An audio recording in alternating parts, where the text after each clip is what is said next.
বিসমিল্লাহির রহমানির রহিম। আপনি কি কখনো অনুভব করেছেন যে মানুষ শুধু তখনই আপনার কাছে আসে যখন তাদের কিছু দরকার? আপনি কি কখনো নিজের ঘুম, নিজের বিশ্রাম, নিজের সালাত, নিজের মনের শান্তি বিসর্জন দিয়েছেন শুধু অন্যকে সাহায্য করার জন্য? আর সে মানুষটি কাজ হয়ে গেলে আপনাকে ভুলে গেছে? যদি এই কথাগুলো আপনার বুকে লেগেছে, তাহলে এই গল্পটা আপনার জন্যই। কারণ কখনো কখনো আল্লাহ আমাদের সবচেয়ে কঠিন শিক্ষাটি দেন সেই মানুষগুলোর মাধ্যমে যাদের আমরা সবচেয়ে বেশি ভালোবাসি। নিচে লাইক করুন এবং সাবস্ক্রাইব করুন এই গল্পের মতো আরও গল্প পেতে। আর নিচে কমেন্টে জানান আপনি কোথা থেকে দেখছেন। গল্পের শুরু। বাংলাদেশের একটি ছোট্ট শহরে ধুলো আর যন্ত্রের শব্দে ভরা একটি গলিতে বাস করত দাউদ। সে একটি পোশাক কারখানায় কাজ করত, ভোর ৫টায় উঠে কারখানায় যেত, রাত ৮টায় ফিরত। সারাদিন মেশিনের সামনে দাঁড়িয়ে থাকত, ঘাম ঝরাত, পিঠের ব্যথা সহ্য করত, তবুও মুখে হাসি রাখত। কিন্তু কারখানা থেকে বের হলেই শুরু হতো আরেক কাজ। পাড়ার কেউ বলতো, দাউদ ভাই, একটু বাজার থেকে জিনিস এনে দাও। দাউদ যেত। প্রতিবেশী রহিম বলতো, দাউদ, আমার ঘরের দরজা ঠিক করে দাও। দাউদ করে দিত। সহকর্মী করিম বলতো, ভাই, আমার হয়ে ওভারটাইম করে দাও, আমি একটু বাইরে যাব। দাউদ রাজি হতো।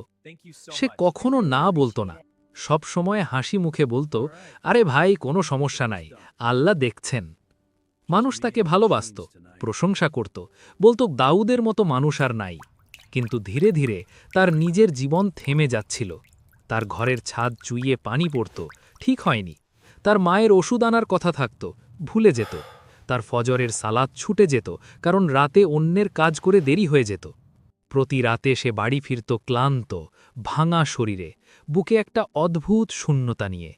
তার বৃদ্ধা মা একদিন চোখে পানি নিয়ে বললেন, দাউদ বাবা, তুই সবার জন্য সব করিস, কিন্তু তোর নিজের আমানতের কি হবে? কিয়ামতের দিন আল্লাহ জিজ্ঞেস করবেন না তুই অন্যের জন্য কি করেছিস, জিজ্ঞেস করবেন তোর নিজের দায়িত্ব পালন করেছিস কিনা। দাউদ ছোট্ট হাসি দিয়ে বলল, ঠিক আছে আম্মা, আল্লাহ সব দেখছেন। কিন্তু সে বুঝতে পারছিল না আল্লাহ তাকে একটা শিক্ষার দিকে নিয়ে যাচ্ছেন। ঝড়ের রাত। একদিন সন্ধ্যায় আকাশ কালো হয়ে গেল, প্রচণ্ড ঝড় আসছে। পাড়ার সবাই ছুটল নিজেদের জিনিসপত্র গোছাতে। দাউদও ছুটল, কিন্তু নিজের ঘরে না। সে সোজা গেল তার বন্ধু করিমের কারখানার গুদামে, যেখানে কাপড়ের বান্ডিল খোলা পড়েছিল। দুজন মিলে দ্রুত সব ঢেকে দিল, ভেতরে নিয়ে গেল। কিন্তু দাউদের নিজের ঘরের ছাদ, যেটা আগে থেকেই দুর্বল ছিল, খোলা রইল। ঝড় এলো, বৃষ্টি এলো, প্রচণ্ড বাতাস এলো। দাউদ যখন বাড়ি ফিরল, তখন দেখল তার ঘরের ভেতরে পানি। তার মায়ের বিছানা ভিজে গেছে, তার একমাত্র বাড়তি পোশাক নষ্ট হয়ে গেছে। সে ভেজা শরীরে দরজার কাছে বসে রইল। অপেক্ষা করল, করিম আসবে, রহিম আসবে, পাড়ার কেউ আসবে। কেউ এলো না, একটাও নখ হলো না দরজায়। পরদিন সকালে দাউদ গেল শহরের প্রান্তে বৃদ্ধ শেখ ইব্রাহিমের কাছে। তিনি একজন অবসরপ্রাপ্ত আলেম, নদীর ধারে ছোট্ট ঘরে থাকেন। দাউদ তার পাশে বসে বলল, শেখ সাহেব, আমি বুঝতে পারছি না আমি কি ভুল করছি। আমি সবাইকে সাহায্য করি, কিন্তু বুকের ভেতরে একটা শূন্যতা, ক্লান্তি, শুধু শরীরের না, মনের। কেন মনে হচ্ছে আমার ভালোবাসাই আমাকে শেষ করে দিচ্ছে? শেখ ইব্রাহিম চোখ বন্ধ করলেন কিছুক্ষণ, তারপর কুরআন খুললেন এবং তেলাওয়াত করলেন, ওয়ালা তানসা নসীবাকা মিনাদ দুনিয়া, আর দুনিয়া থেকে তোমার নিজের অংশ ভুলো না। সূরা আল কাসাস ২৮-৭৭। তারপর বললেন, দাউদ, আল্লাহ তোমাকে শুধু অন্যের সেবক হিসেবে পাঠাননি, তিনি তোমাকে একটা আমানত দিয়েছেন, তোমার শরীর, তোমার পরিবার, তোমার সালাত, তোমার নিজের আত্মা। এগুলোর হক আদায় করা তোমার উপর ফরজ।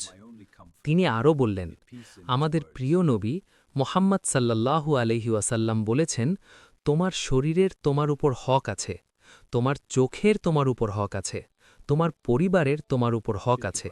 সহিহ বুখারী। দাউদ, না বলা গুনাহ নয়, কিন্তু আল্লাহ দেওয়া আমানত নষ্ট করা, সেটাই গুনাহ। দাউদ নীরবে শুনল। শেখ বললেন, আগামী ৭ দিন কেউ সাহায্য চাইলে সাথে সাথে হ্যাঁ বলবে না। আগে দুটো প্রশ্ন নিজেকে করবে, এক, এই সাহায্য করলে কি আমার সালাত, আমার পরিবার, আমার নিজের দায়িত্বের ক্ষতি হবে? 2, আমি কি আল্লাহর সন্তুষ্টির জন্য করছি নাকি মানুষের প্রশংসার জন্য? যদি উত্তর না হয় তাহলে বলো, ভাই আজকে পারবো না, আল্লাহ আপনাকে সাহায্য করুন। পরিবর্তনের 7 দিন। পরদিন ফজরের আজান হল। দাউদ উঠল, সালাত পড়ল, কুরআন খুলল। বুকের ভেতরে একটা শান্তি অনুভব করল। অনেক দিন পর দুপুরে করিম এলো। দাউদ ভাই, একটু কারখানায় চলো, ভারী মাল তুলতে হবে। দাউদ তার ভাঙা ছাদের দিকে তাকালো, তারপর শান্তভাবে বলল, করিম ভাই, আজকে পারবো না, আমার নিজের ঘরের কাজ আছে, অনেক দিন ধরে পড়ে আছে, আল্লাহ আপনাকে সহজ করে দিন। করিম অবাক হয়ে বলল, তুমি না বলছো? তুমি তো কখনো না বলো না। দাউদ শুধু মৃদু হাসল। করিম চলে গেল। দাউদের মনে একটু অপরাধ বোধ এলো, কিন্তু সে থাকল। সেদিন সন্ধ্যার মধ্যে ছাদ মেরামত হয়ে গেল। প্রথমবারের মতো অনেক দিন পর সে নিজের জন্য কিছু করল। মাগরিবের সালাতে বাড়িয়ে তার চোখে পানি এলো। চতুর্থ দিন আবার বৃষ্টি এলো।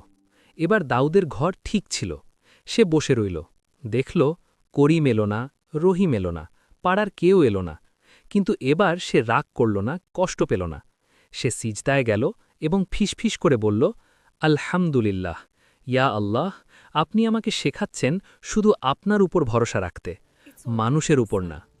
হাসবুনাল্লাহু ওয়া নি'মাল ওয়াকিল, আল্লাহই আমাদের জন্য যথেষ্ট এবং তিনি কতই না উত্তম কার্যনির্বাহী। সূরা আল ইমরান ৩৭৩। সপ্তাহ গেল, মাস গেল, দাউদ বদলে গেল। সে এখন ফজরের আগে ওঠে, সালাত পড়ে, কোরআন তেলাওয়াত করে, মায়ের সেবা করে, নিজের ঘর গুছিয়ে রাখে। সে এখনও সাহায্য করে, কিন্তু আল্লাহর সন্তুষ্টির জন্য, মানুষের প্রশংসার জন্য নয়, সীমার মধ্যে, বিবেচনার সাথে। এবং অদ্ভুত একটা জিনিস হল, মানুষ তাকে আগের চেয়ে বেশি সম্মান করতে লাগল। করিম নিজেই তার কাজ করতে শিখল। রহিম আর ছোট ছোট কাজে ডাকা বন্ধ করল।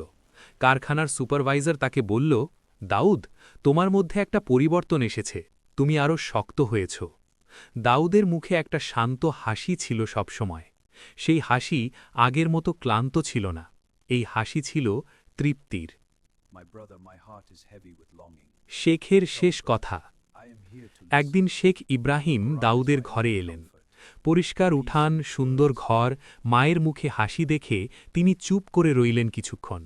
তারপর জিজ্ঞেস করলেন, দাউদ, সবাইকে না বলার পর কি দুনিয়া ভেঙে পড়েছে? দাউদ হাসল এবং বলল, না শেখ সাহেব, বরং আমার দুনিয়া প্রথমবারের মতো ঠিক হয়েছে। আর সবচেয়ে বড় কথা, আমার ইবাদাত এখন সত্যিকারের মনে হয়, কারণ এখন আমি শুধু আল্লাহর জন্য করি, মানুষের প্রশংসার জন্য না। শেখ ইব্রাহিম চোখ বন্ধ করলেন এবং তিলাওয়াত করলেন, মান আমিলা সালিহাম মিন যাকারিন আও উনসা ওয়া হুয়া মুমিনুন ফালানুহিয়ান্নাহু হায়াতান তাইয়্যিবা। যে ব্যক্তি সৎ কাজ করে, পুরুষ হোক বা নারী, এবং সে মুমিন হয়, তাকে আমি অবশ্যই পবিত্র জীবন দান করব। সূরা আন-নাহল ১৬:৯৭। তারপর বললেন, দাউদ, যেদিন তুমি সবাইকে না বললে, সেদিন তুমি তোমার রবকে হ্যাঁ বললে, আর সেটাই আসল জীবনের শুরু। প্রিয় বোন, আপনি কি দাউদের মতো? আপনি কি এত বেশি দেন যে নিজের সালাতের সময় নেই, মায়ের জন্য সময় নেই, নিজের আত্মার জন্য সময় নেই? মনে রাখুন, না বলা স্বার্থপরতা নয়, না বলা দায়িত্বশীলতা। আল্লাহ আপনাকে অন্যের আগে নিজের আমানত রক্ষা করতে বলেছেন। আপনার শরীর, আপনার সালাত, আপনার পরিবার, আপনার আত্মা, এগুলো আল্লাহর দেওয়া আমানত। এগুলো রক্ষা করুন, কারণ খালি পাত্র থেকে কাউকে পানি দেওয়া যায় না। আর যে নিজে সৃষ্টিকর্তার কাছ থেকে নেয়নি, সে সৃষ্টির কাছে কি দেবে? আল্লাহ ধৈর্যশীলদের সাথে আছেন। সূরা আল বাকারা ২:১৫। এই গল্প যদি আপনার মনে লেগেছে, নিচে কমেন্টে জানান আপনি কোথা থেকে দেখছেন। বাংলাদেশ, ভারত, ইউকে, ইউএসএ, নাকি অন্য কোথাও? আপনার একটা কমেন্ট